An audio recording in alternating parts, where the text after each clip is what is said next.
What's going on, Buff Nation? It's that time of the week once again. James Hadnot here with this week's Buff Beat, and we start with West Texas A&M football. Sadly, the wagon wheel is not in possession of the Buffs as WT was shut out 28-0 to Eastern New Mexico last weekend.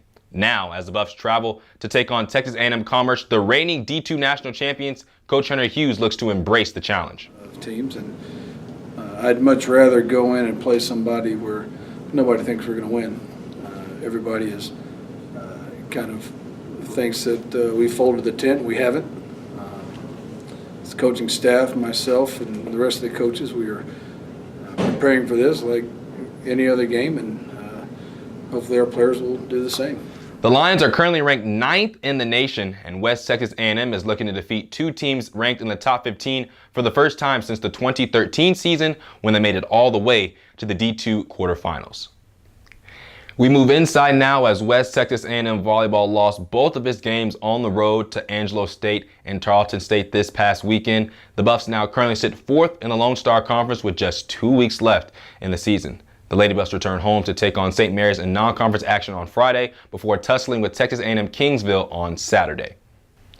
Back outside to Buff soccer, the men have now strung together a couple of wins and keep pace in the South Central region.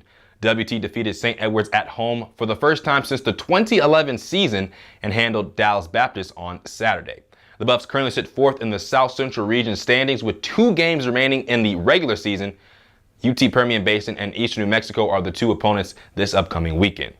For women's soccer, the Lady Buffs extend their unbeaten streak to a program best 14 games in a win versus Eastern New Mexico, but saw that same streak come to a close in a 2-0 defeat at the hands of Texas Women's. West Texas has a humongous game against Angelo State this Friday as WT has a chance to clinch the regular season title with a win. Finally, in women's golf, West Texas A&M are winners once again. The Lady Buffs take the Skyhawk Intercollegiate in Albuquerque, New Mexico. Holly Winter was the top performer for West Texas A&M as she finished tied for second with a 3 under par. Make sure to check out any stats, info, and other stories on GoBuffsGo.com. James Hadnot, WT Athletics.